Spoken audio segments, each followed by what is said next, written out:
Here's to the crazy ones. The misfits, the rebels, the troublemakers. The round pegs in the square holes. The ones who see things differently. They're not fond of rules, and they have no respect for the status quo. You can quote them, disagree with them, glorify or vilify them, but the only thing you can't do is ignore them. Because they change things. They push the human race forward. And while some may see them as the crazy ones, we see genius. Because the people who are crazy enough to think they can change the world are the ones who do.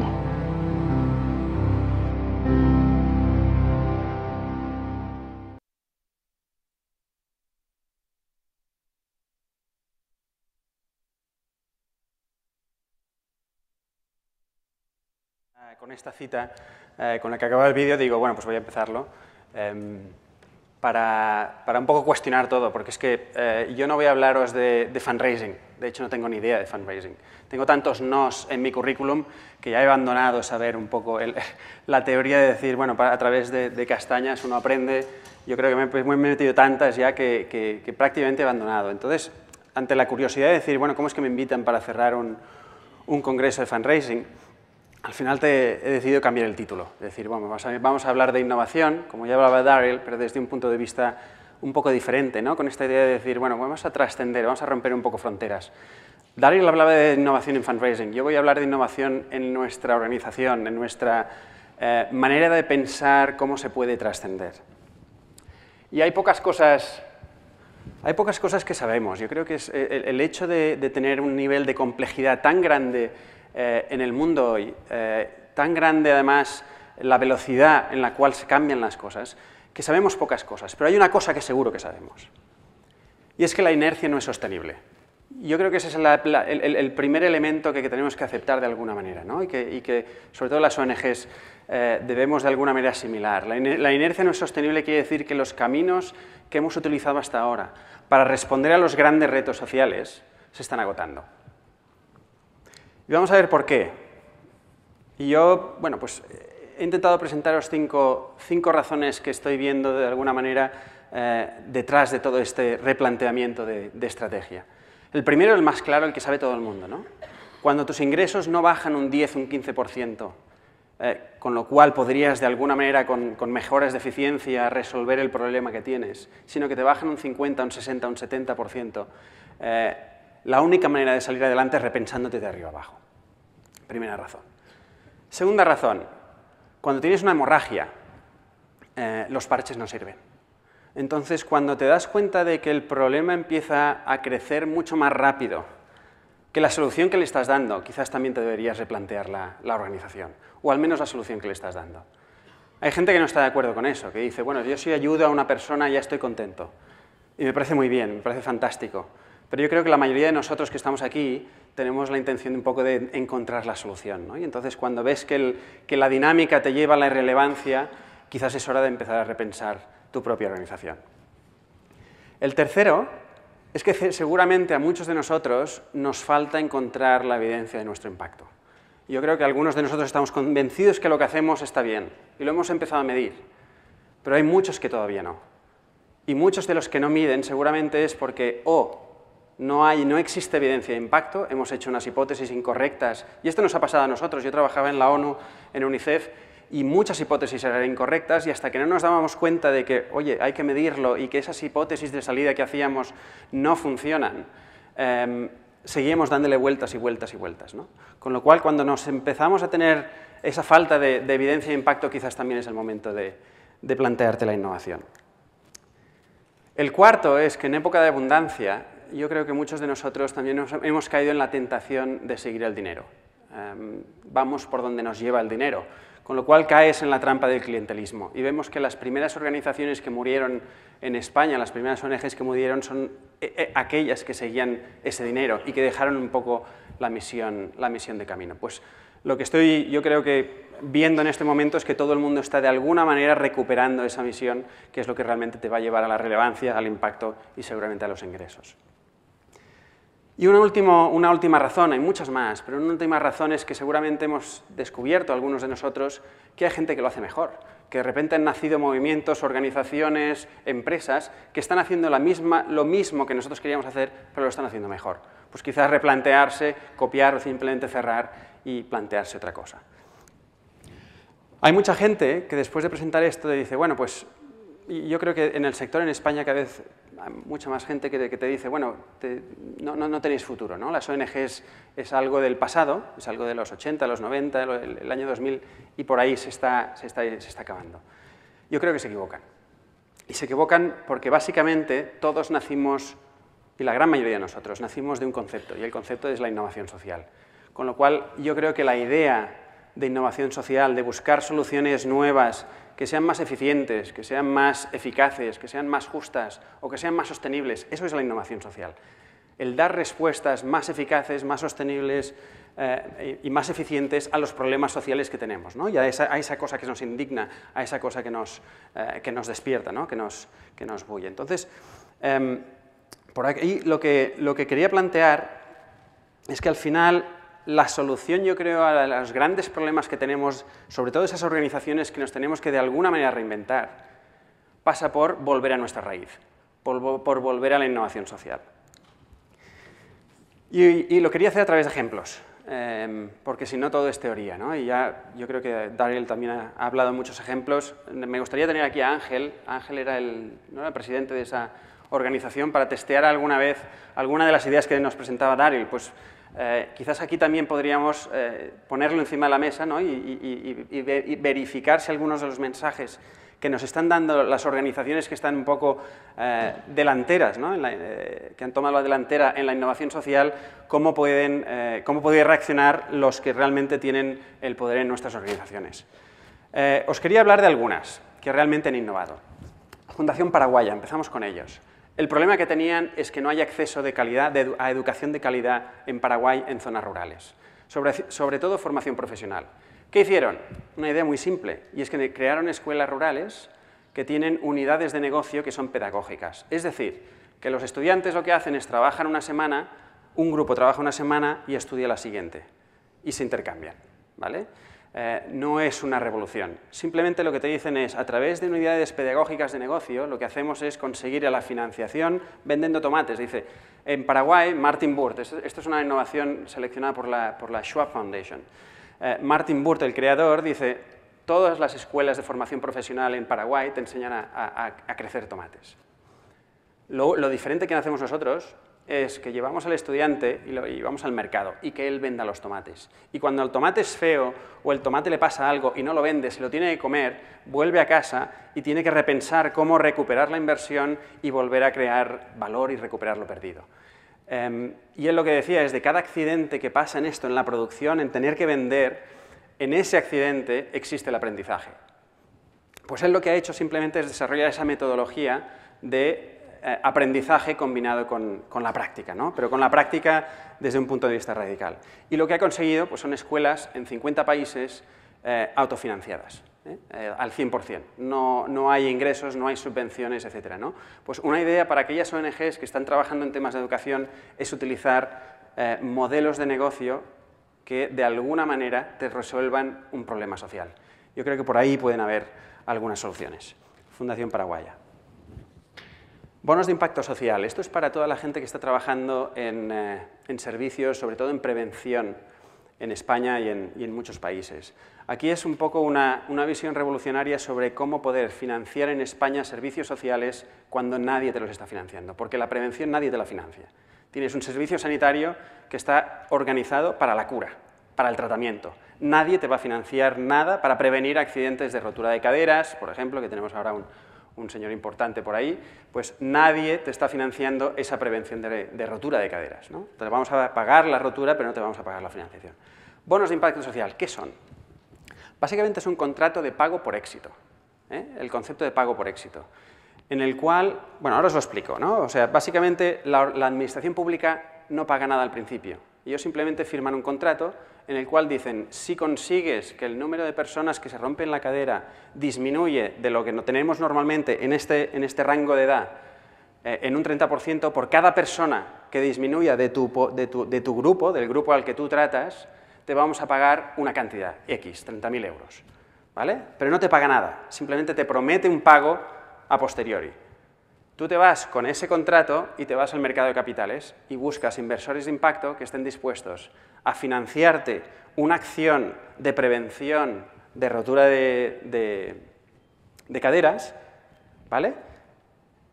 Para financiarte esos programas de prevención con financiación privada. ¿A cambio de qué? A cambio de que si tienes éxito, si consigues unas metas, y eso es objetivamente medible, el gobierno te va a pagar por esas no roturas que ha tenido. Y el inversor recupera su inversión y además hasta un 8% de retorno. Os lo explico en un gráfico rápidamente. Tenemos la administración que se compromete a ese pago si se consiguen los resultados. Tenemos al intermediario, que es quien negocia con la administración y firma un contrato. Este intermediario se va al mercado de capitales y le pide a inversores que inviertan, seguramente inversores de impacto. Es verdad que la gente está pidiendo, los business angels están pidiendo unos retornos del 20-25% anual en muchas inversiones. Y con estos no hace falta ni hablar. Pero hay muchísima gente que está dispuesta a invertir proyectos al 6, 7 y 8%, sobre todo si tienen un impacto social. Y muchos, estoy hablando del BBVA, estoy hablando de la Caixa, estoy hablando de los bancos normales que se sienten atacados por todos lados, y estamos hablando de personas que entran en fondos de inversión. Entonces los inversores, aquí es la primera flecha, envían el dinero al intermediario. El intermediario lo que hace es contratar a una serie de prestadores de servicios, sobre todo ONGs. Y ahí es el cambio también un poco de incentivos. Tenemos incentivos con las subvenciones de tratar a mucha gente, pero no de medir los resultados. ¿Cuánta gente no se rompe la cadera? ¿Vale? Y el ejemplo aquí, el primer ejemplo de los bonos de impacto social nació en el Reino Unido, en una prisión de Peterborough, y en la prisión básicamente decían, de esta población de 1.000 reclusos, si tú me reduces la reincidencia del 70 al 60%, te voy a pagar pues una cantidad fija, ¿no? 20.000 esterlinas por cada uno de ellos.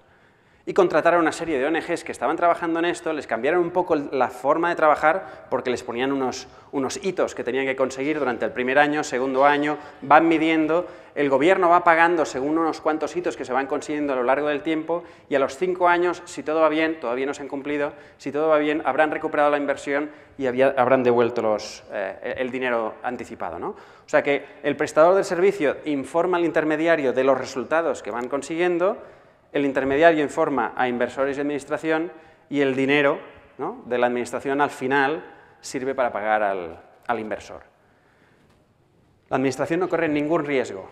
Sabéis que la administración pública no invierte en I+D social, nunca lo hará, no podemos esperarlo, porque su aversión al riesgo es enorme, ¿no? El político no quiere hacerlo y tampoco la base, digamos, el funcionario está dispuesto a innovar, ¿no? Entonces, en este tipo de metodologías, de innovaciones, yo creo que nos abre un camino nuevo para buscar financiación en aquellos elementos que muchas ONGs hemos estado trabajando durante muchísimo tiempo. Bien, Specialist Earn. Specialist Earn es una innovación que trajimos a España el año pasado y es sobre el tema de discapacidad. Y lo que hace es básicamente romper esa idea de las personas con discapacidad no pueden hacer muchas cosas, ¿no? Ellos dicen, bueno, vamos a buscar las capacidades especiales que tienen las personas con discapacidad. Y decía, el fundador, Thorkild Sonne, me decía, es que todos somos discapacitados. Lo que pasa es que no vas a una entrevista diciendo, no puedo hacer esto, no puedo hacer esto, no puedo hacer esto, ¿no? Vas diciendo, oye, soy muy bueno en esto, esto y esto. Y por tanto, soy la persona ideal para el perfil que buscas, ¿no? Pues él lo que hace, básicamente, es decir, bueno, las personas con autismo, él tiene una hija con autismo, ¿qué capacidades especiales tiene? Pues una atención al detalle brutal, habilidades lógicas y analíticas tremendas, una capacidad de concentración durante mucho tiempo en unas tareas repetitivas tremenda. No todas las personas con autismo, son unas personas con autismo altamente funcionales. Pero bueno, estas están encerradas en casa, hoy en día, están encerradas en casa. Entonces, con esas capacidades, ¿qué podemos hacer? Pues creamos una empresa de pruebas de software y de tener a personas encerradas en casa porque tienen una capacidad de relación, de gestionar un poco los imprevistos de la vida, no lo saben gestionar, Pues dices, bueno, pues de tenerlos en casa, de repente son personas totalmente independientes, trabajan en casa del cliente, son consultores, trabajan en casa del cliente o desde su oficina o desde su casa, depende un poco del grado de discapacidad que puedan tener. Pero son personas que se pueden ganar la vida.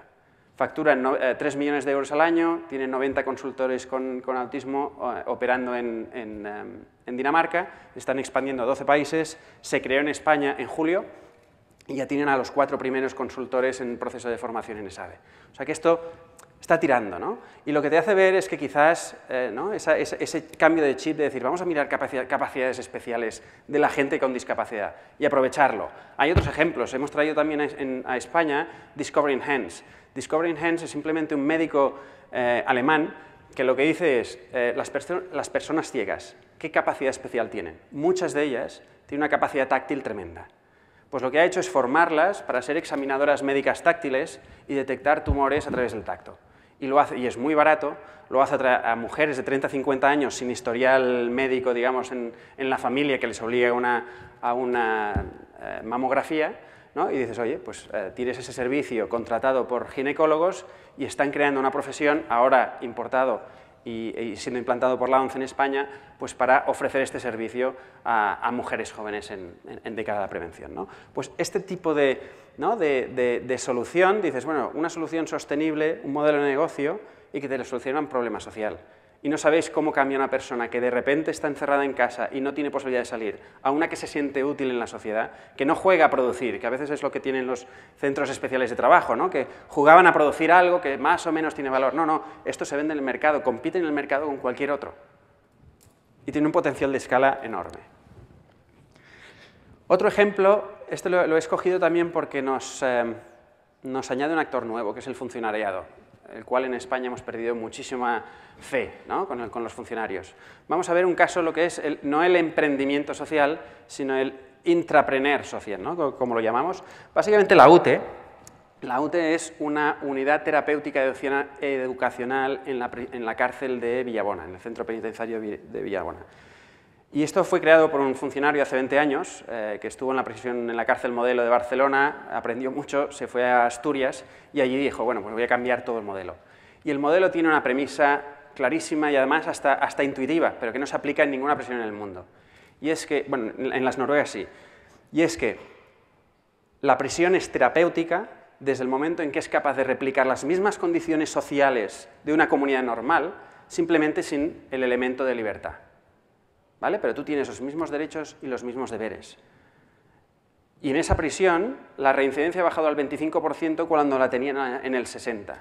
Está siendo replicada en todo el mundo, esperemos que en España, en el resto de España también, lo estamos llevando a Barcelona a través del Grup 33, que es un movimiento social ciudadano que está financiando todo lo que es la réplica y la sistematización de la innovación.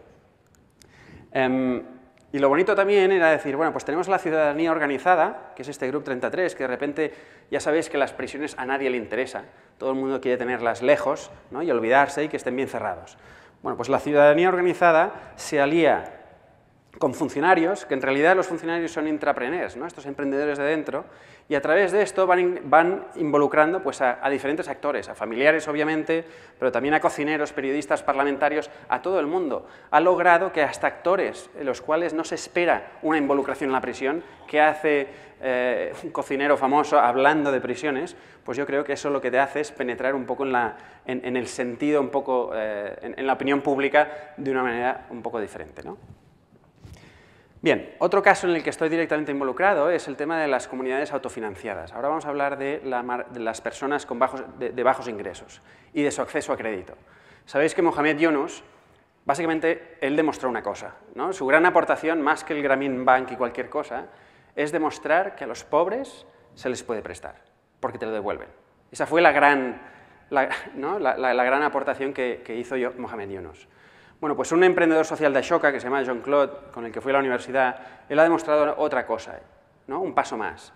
Y es que a los pobres no solo se les puede prestar, sino que además ahorran y pueden invertir, ¿no? O sea, un agricultor en Ghana cobra una vez al año. Entonces, de repente tiene mucho dinero, ¿no? Y seguramente no le llega al mes 10. ¿vale? Pero durante los 10 meses tiene bastante dinero y entonces es capaz de ahorrar, ¿no? Entonces, ¿qué hacemos con eso?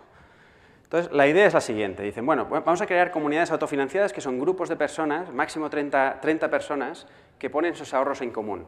Son personas que algunos son agricultores, otros son comerciantes, otros tienen otro tipo de negocios y entre todos van poniendo sus ahorros allí y se financian entre ellos.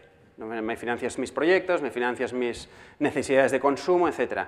Y los intereses, porque se carga un interés importante, aquí en España se cargan un 1% de interés mensual, los intereses al final de año se distribuyen entre todos los participantes, ¿no? Entonces dices, oye, nos olvidamos de los bancos, total los bancos no nos dan crédito.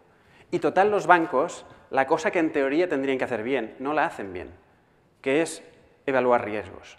El banco está para evaluar riesgos y nos fiamos de ellos para eso. Pero si un banco lo que hace es privatizar beneficios y socializar pérdidas, obviamente su aversión al riesgo es nula, ¿no? Es el contrario del político. Con lo cual tenemos un problema. En cambio, si tú utilizas los círculos de confianza de la gente, de repente puedes tener muchos mejores resultados. Y esto es lo que están haciendo esta gente. Hay 6 millones de personas en el mundo, sobre todo en países en desarrollo, pero también aquí, en Barcelona, en Madrid, en Bilbao, personas con pocos recursos, sobre todo la mayoría migrantes, que están utilizando las CAFs para ahorrar, con lo cual generas resiliencia en comunidades pobres, primero para ahorrar y después para ayudarse en acceso a crédito. ¿Vale? Yo creo que por ahí existen soluciones interesantes. El gran problema que tuvimos, yo soy presidente de las CAF, de la organización CAF, el gran problema que tuvimos es que vivimos de donaciones y de subvenciones. Es decir, los que promovemos esta metodología no cobramos del sistema. Esto es un grupo que se crea y ellos se gestionan el dinero y se lo distribuyen de la manera que quieren. Nosotros no entramos, simplemente facilitamos la creación de CAFs. Entonces, claro, cuando habían donaciones y subvenciones íbamos fantásticos, ¿no? La Levis Foundation, etcétera, había mucho dinero para hacer crecer estas CAFs. Teníamos 6 millones de personas involucradas. Pero estas subvenciones y estas donaciones se están acabando. Se están acabando, pero vamos, bastante rápido, ¿no? Y supongo que es el caso de algunos de vosotros. Entonces decíamos, bueno, ¿qué podemos hacer? ¿Cómo vamos a monetizar el trabajo, el valor que nosotros estamos creando? Entonces creamos una plataforma web que se llama WinCommon, que lo que hace básicamente es decir, bueno, vamos a darles servicios a estas comunidades autofinanciadas para que siempre esté la información disponible para todos sus miembros, para que puedan gestionarlo a través de la web, etc. Bueno, esto es uno de los intentos que estamos llevando a cabo. Pero lo que hizo el fundador, por eso me puso a primer de presidente, gran cagada, y se fue a San Francisco. Y a San Francisco creó una cosa que se llama el paddle. El paddle, que se llama se dice charco en inglés, el paddle funciona de la siguiente manera, es exactamente como una CAF, pero desde Internet y con gente que no se conoce. Nosotros hemos creado un grupo que se llama App Social, es el nombre de mi organización, y tenemos a 42 miembros en App Social. Cada uno pone como mínimo 100 euros y lo ponemos en paddle, ¿no? A través de Internet lo pones allí en un grupo. Somos 42, hay 4.200 euros. Nos definimos el tipo de interés. En este caso, nos ponemos un 5% de interés, que es por debajo de lo que nos da el mercado, pero es interesante y aún puedes, pues, si tienes dinero, ganar un poco de pasta. Nos ponemos un límite del dinero que puedes prestar, 8 veces, ¿no? Nos prestamos hasta 8 veces. Si pones 100 euros, puedes pedir 800. Si pones 1.000, puedes pedir 8.000. Y entre todos nos conocemos, nos prestamos dinero. Si tú necesitas dinero, te vas allí y lo coges, si está disponible. Simplemente envías un mensaje diciendo, oye, he cogido el dinero porque me quiero comprar una bicicleta. Pues ya está, ¿no? Y te la financia y la devolveré en 8 meses, en 12 meses, esto lo decides tú. Al final del año nos repartimos lo que hemos captado a través de los intereses. Entonces dices, bueno, y esto es un primer paso. Y después se creó otra, que es de los paddle makers, de toda la gente que ha creado paddles. La gran mayoría de nosotros no nos conocemos, hay 371 miembros. Ponemos 10 euros, el mínimo de inversión es 10 euros, es poquita pasta. Pero lo que está pasando es que de repente eres capaz de prestarle a gente que no conoces, porque muchos son amigos de amigos o amigos de amigos de amigos. ¿Hasta qué punto eres capaz de prestarle a esta gente? Bueno, está pasando y por ahora la morosidad es cero. Llevamos poco tiempo, ¿no? Llevamos 4 meses. También lo curioso es que en San Francisco cómo funciona la creación de empresas sociales es un poco diferente de lo de aquí. Él se fue allí, explicó su idea, no sé si conocéis Kiva. ¿Alguien conoce Kiva? Vale. Kiva, el fundador de Kiva es Matt Flannery, Kiva es la gran plataforma de crowdfunding para préstamos de microcréditos en países en desarrollo, ¿vale? Y este hombre pues, ha generado, me parece que nos genera unos 100 millones de euros al año en préstamos. Bueno, pues ellos dos se juntaron los dos, han creado esto de Paddle y sin modelo de negocio, sin modelo de ingresos, no saben cómo generar ingresos, tienen unas intuiciones, han conseguido 4 millones de inversión de Google. Entonces dicen, bueno, ¿cómo es posible? Porque tienen una buena idea y porque son capaces de generar usuarios. Y con eso, y como todo el dinero pasa por ellos, ya buscarán la manera de generar ingresos, ¿no? Pequeñas comisiones aquí o allí, o como tienen un cash, digamos, importante en el banco, pues a través de intereses, no lo sé, tienen varias opciones, pero hoy por hoy no tienen modelo de negocio, ¿no? Yo creo que es interesante el hecho de que te están recreando la banca, sin intermediarios, para cambiarte un poco todo el modelo, ¿no? Y no sé si es el último ya. Esta empresa suiza, famosa por comercializar, no os pronuncio el nombre, pero es imposible, produce las mejores mosquiteras del mercado, ¿vale? Y las hemos comprado en UNICEF, las hemos comprado durante años para prevenir el tema de la malaria. Hace poco, bueno, hace unos años, crearon lo que se llama Life Straw. Life Straw es una pajita, ¿no? Lo que llaman la pajita salvavidas, que se lo cuelga, aquí tenéis la foto, en el cuello un niño y procesa 1000 litros de agua. Básicamente beben desde el agua directamente de allí, con la pajita, y mata el 99,9% de las bacterias. Con lo cual reducen la diarrea en un 63%. La diarrea es uno de los grandes killers de niños en todo el mundo. Se carga, me parece que son 10 millones, no, ahora han bajado a 7 millones de niños al año que se mueren de neumonía, diarrea y infecciones respiratorias y tal, ¿no? Entonces, dices, bueno, pues el reducir al 63% la diarrea te está haciendo un trabajo brutal.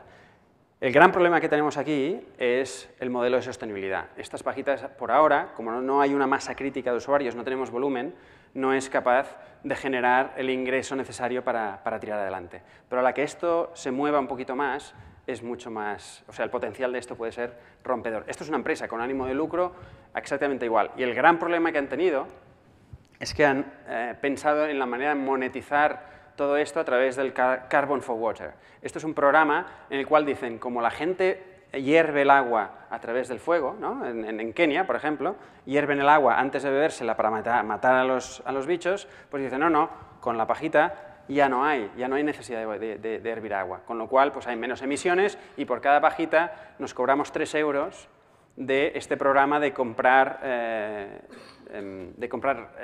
¿cómo se llama? Contaminación, ¿vale? El mercado del carbono. Bueno, con esto se están ganando una de pasta brutal, pero en realidad la gente no hierve el agua. Si tú te vas a Kenia hay un 20% de la gente que realmente hierve el agua. Entonces es un juego, ¿no? Un poco que utilizan para financiarse, pero bueno, el hecho es que esta cañada funciona y dices, hombre, es una empresa que es capaz de generar innovación pero utilizando el mercado para intentar llegar a una masa crítica de usuarios, ¿no? La última. Hace poco nos contrataron desde el Instituto Municipal de Informática de Discapacidad en Barcelona para buscar centros especiales de empleo que no fuesen micros, porque aquí tenemos la tira de pequeños centros de trabajo que se están deshilachando porque es que no son capaces de competir en el mercado en las mismas condiciones que las empresas tradicionales. Y encontramos una, que es esta, es una empresa israelí, Shekulotov, que lo que hace básicamente es, cuando la vimos, emplea a 2.300 personas con discapacidad intelectual, tiene 40 líneas de negocio, 5 fábricas y además el gran mérito es que el 23% de las personas con discapacidad intelectual entran en el mercado laboral tradicional a los 2 años de estar trabajando en la empresa. O sea que se quitan de encima el 23% de los mejores trabajadores que tienen para colocarlos en el mercado. Esa es realmente su misión, pero es una empresa con una doble misión, ¿no? Con generar valor económico y generar valor social. Entonces ellos quieren colocar ese 23% de personas en el mercado tradicional, dar empleo a 2.300 personas con discapacidad intelectual y al mismo tiempo competir en el mercado. Tiene una marca reconocida en toda Israel por la calidad de sus productos. Mucha gente, es como la Falleda en Cataluña. La Falleda en Cataluña es el gran centro especial de trabajo, hace uno de los mejores yogures que puedes encontrar en el mercado, compite con Danone y lo hace en perfectas condiciones. La gente no sabe que hay un proyecto social detrás, ¿no? Y esto es lo que han conseguido Shekuletov. La innovación que teníamos anteriormente, de las pajitas, es una innovación de producto. Muchos otros innovan en servicio, estos innovan en el modelo de gestión. Entonces yo creo que estas innovaciones que nos sirven para un poco replantear las cosas son las que tienen un mayor potencial.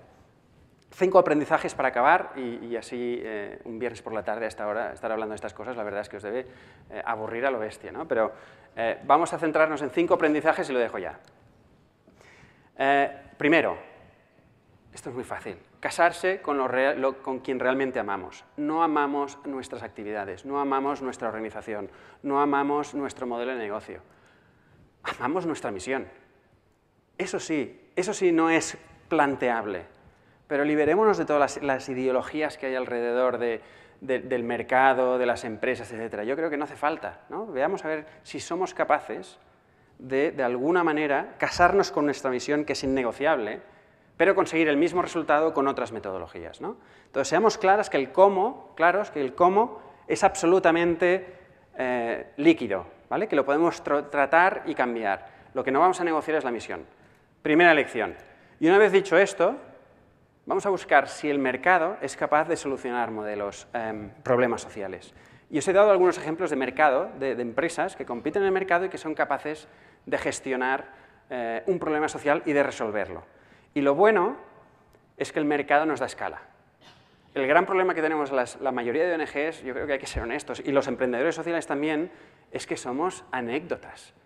Anécdotas hay muchísimas, somos setas, ¿no? que poco a poco van apareciendo por aquí y por allí, pero hay muy pocas que sean capaces de empaquetar su innovación, su metodología y hacerla escalable, ¿no? Y además el mercado no tiene incentivos muchas veces para hacer que la innovación buena circule por ahí, ¿no? Entonces hay que generar esos incentivos y eso quizás nos lo esté dando el mercado con este tipo de soluciones, ¿no?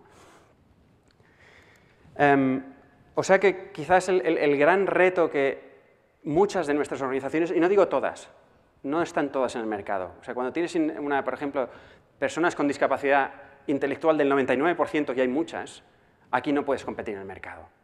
Pero hagamos que el mercado, digamos, la potencia del mercado nos pueda resolver algunos problemas. Si pueden hacerlo, el mercado tiene mucho más potencial que no hacerlo por otro camino. Entonces os invito a replantearos si vuestra organización sería capaz de desarrollar un modelo de negocio que resuelva ese problema social. Un principio que está funcionando muy bien. Paga quien recibe el máximo valor. Hace poco estaba haciendo una presentación similar en ESADE y se levantó una chica y me decía, yo quiero crear una organización aquí en España para financiar proyectos de desarrollo en Haití. ¿Cómo lo puedo financiar? Porque es que no encuentro maneras de que nadie me lo financie. Yo digo, lo que tienes que hacer es irte a Haití y ver si los de allí te lo pagan. Y si no te lo pagan, es que tu idea no es buena. Y en muchos casos yo creo que eso podría aplicar a muchas ONGs de desarrollo. Si no eres capaz de hacer pagar quien recibes el máximo valor, seguramente no estás haciéndolo bien. Y a veces, quien recibe el máximo valor no es el beneficiario, a veces sí que lo es. Y me decían la gente, bueno, es que la gente pobre no puede pagar los servicios que les estamos dando. Oye, están pagando un 60, un 70% anual de interés en microcréditos. Esta es la media mundial, 60% de interés en microcréditos. Gracias a algunas ONGs está bajando a un 30-35% después de pagar todos los intereses, etcétera, ¿no? y los costes. Entonces, cuando son capaces de producir un 35% de interés anual, yo creo que muchas cosas sí que las pueden pagar. Con lo cual, pueden. La cuestión es, ¿querrán o no querrán? ¿Valoran vuestros servicios? ¿Valoran nuestros servicios cuando vamos allí? ¿O no? Y a veces hay más de un beneficiario. Igual no son los beneficiarios directos, igual es la administración pública que está dispuesta a pagarte, pero la de allí, no la de aquí. Déjales a ellos buscar el dinero en el Banco Interamericano de Desarrollo, en el Banco Mundial, en UNICEF, en donde sea.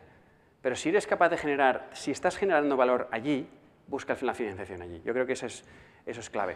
Os ponía el tema de tarjetas de crédito, porque las tarjetas de crédito tienen dos grandes clientes, ¿no? Tienen los comerciantes y los usuarios, y el consumidor.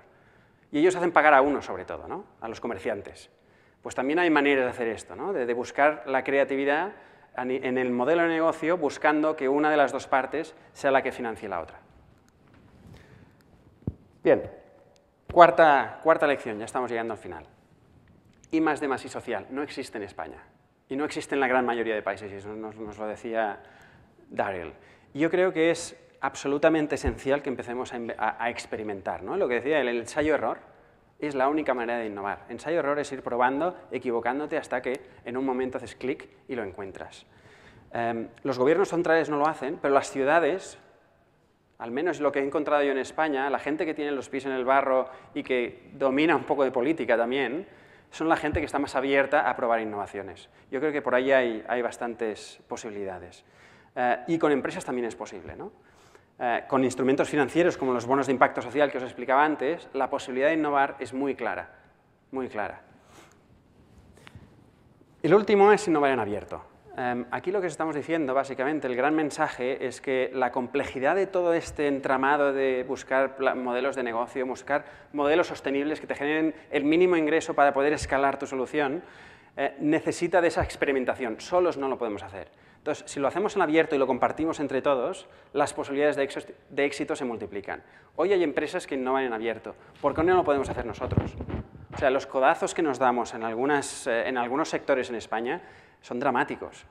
Y yo creo que podemos perfectamente empezar a innovar en abierto, intentar experimentar con otros y buscar maneras de encontrar esos modelos de negocio, esos modelos sostenibles que nos permitan escalar soluciones. Y yo creo que hay elementos clave, que sobre todo es transformar el usuario en productor, el beneficiario en diseñador. Esta idea, no sé si conocéis todo lo que es el design thinking, ¿no?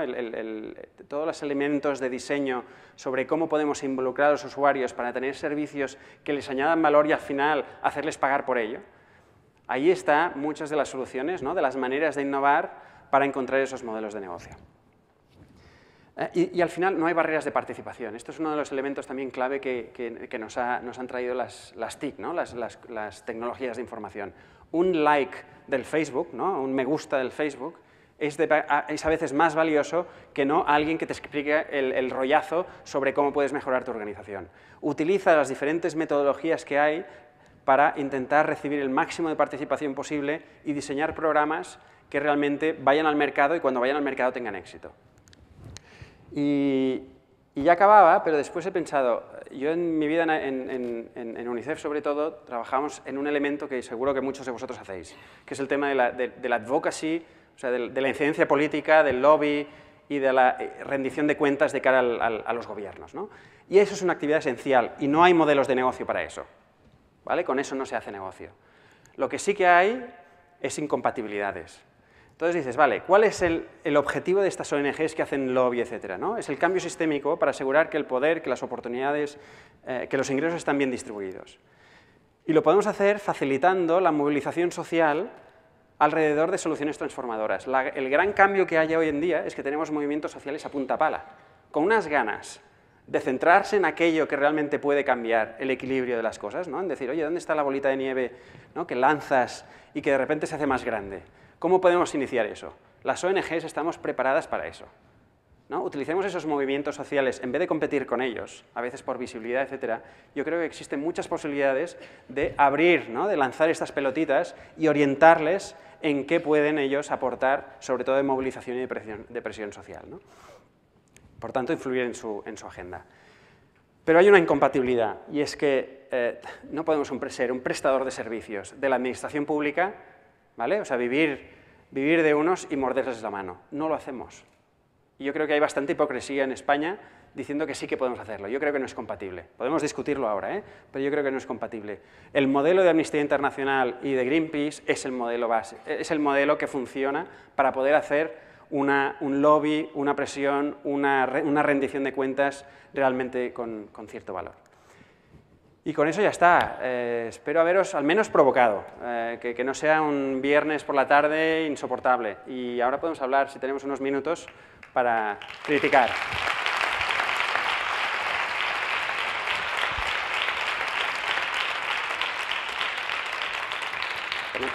¿Tenemos tiempo?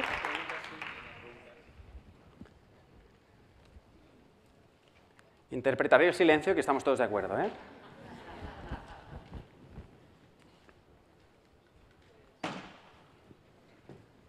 Sí, ahí hay una pregunta. ¿De dónde? Vale.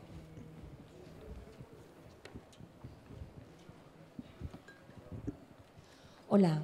Solo preguntarte por los bonos de impacto social. ¿Esto en España se hace? No. En España estamos creando un pequeño grupo de trabajo con algunas consultoras, bancos, administraciones públicas en Barcelona para intentar definir algunos de los modelos que existen. Hay varios modelos que existen por ahí. Sobre todo se está implantando en el Reino Unido, en prisiones, en salud y en infancia, en Estados Unidos y en Australia. ¿Vale? La clave de ahí, del bono de impacto social, es encontrar servicios que lo que hagan es ahorrar dinero a la administración. O sea, es lo que funciona. Entonces decían, por ejemplo, un debate que tuvimos, en prisiones, en Cataluña, aquí no sé en España, porque en Cataluña sí que están las competencias, las tiene el gobierno catalán. Una persona en prisión cuesta 3.000 euros al mes. ¿Vale? Entonces ahí el trabajo sí que vale la pena, porque enseguida se ahorran dinero. Con PIRMIS, con rentas de inserción básica, que son 400 euros que se le paga a las personas que no llegan a final de mes, que no tienen, bueno, parados de largo plazo, con familias, etcétera, son 400 euros al mes. Con 400 euros al mes no podemos hacer nada. Y el Ayuntamiento de Barcelona me lo decía, ¿no? Oye, ¿podemos hacer un bono de impacto social? Ahí no, porque el ahorro que te supondrá será mínimo, no vale la pena. Vamos a los grandes gastos, ¿no?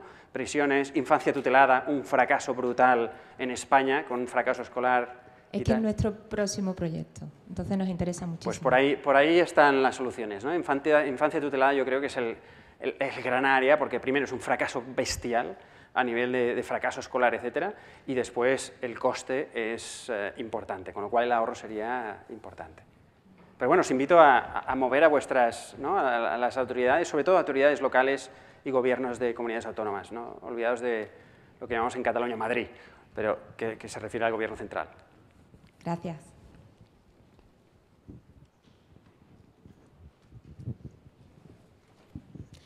Hola, muchas gracias por la ponencia, que es espectacular. Yo creo que tampoco hay tantas preguntas porque nos has dejado apabullados. Bueno, a ver, lo que voy a plantear en un congreso de fundraising a lo mejor es como que me vais a tirar cosas, ¿no?, en la cabeza, pero sí que me preocupa.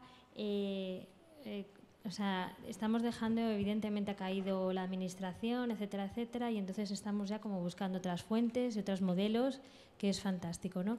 Pero me preocupa muchísimo, ¿y la administración qué? O sea, solamente nos metemos en estas que tú comentas, ¿no?, para salvarle costes.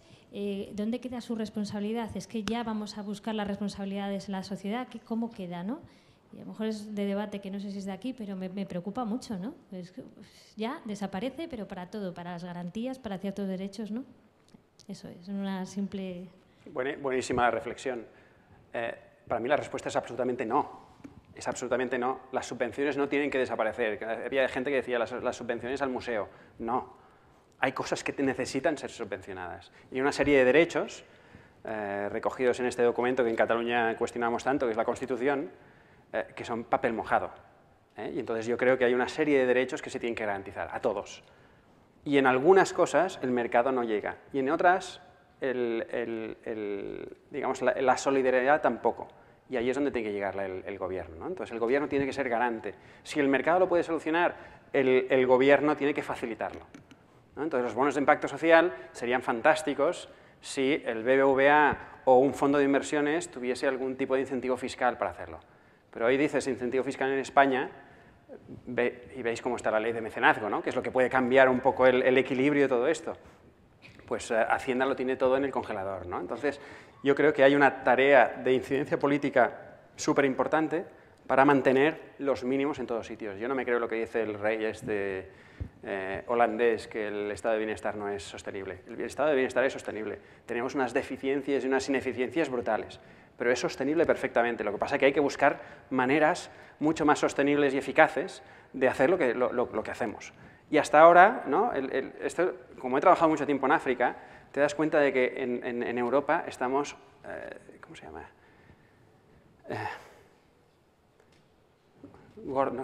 Gordos de oportunidades, o sea, estamos, ¿no?, obesos, obesa es la palabra, obesos de oportunidades. Y eso es un problema, porque nos hace que te apalanques y que no busques soluciones. En los países emergentes encuentras una creatividad brutal. Empresas que se llaman B Corporations, que son estas empresas que generan valor social, lo miden y lo certifican. Estas en América Latina hay a punta pala. Y aquí hay 4. y llevamos años hablando de ello y tal, y aquí hay 4, ¿no? Y entonces allí la necesidad hace la virtud.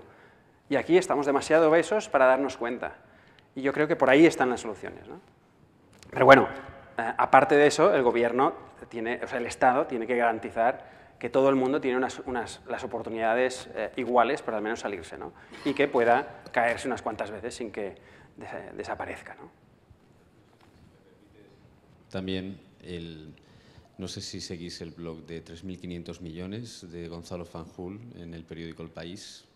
3.500 millones son los millones de personas que en el mundo pasan hambre.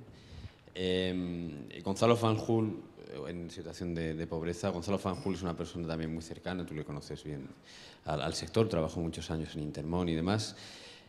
Comentando hace unos días precisamente lo que comentas tú del discurso del ministro holandés de la solidaridad directa y solidaridad indirecta y la responsabilidad del Estado, y comentándolo con el propio Gonzalo hace unos días, yo le ponía el ejemplo ante un cuestionamiento similar al que hacías tú, ¿no?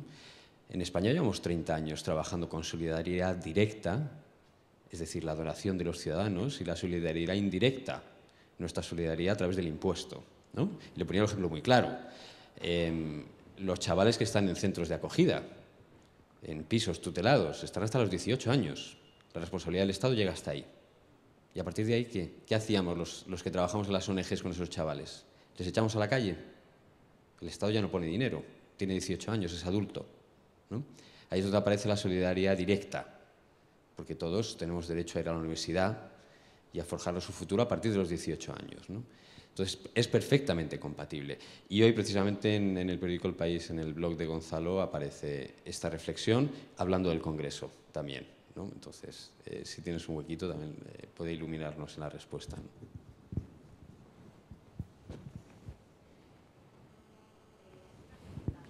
Sí, allí.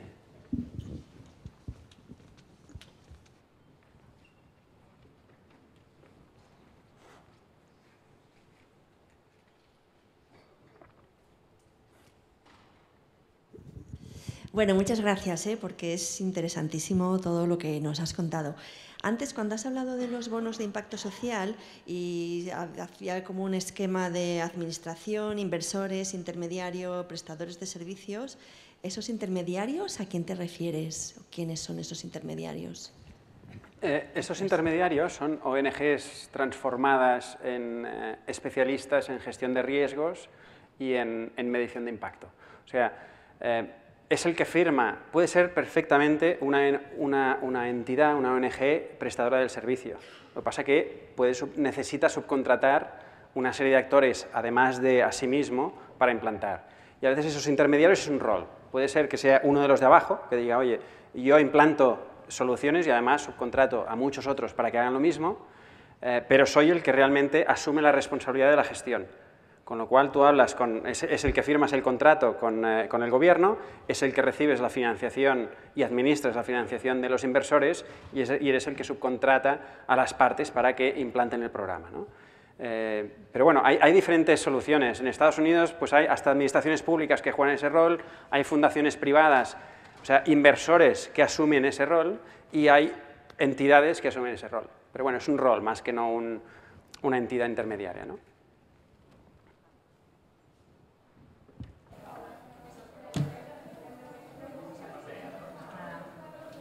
Vale, pues muchas gracias, me podéis encontrar por aquí y nada, muchísima suerte en todo esto. Hasta luego.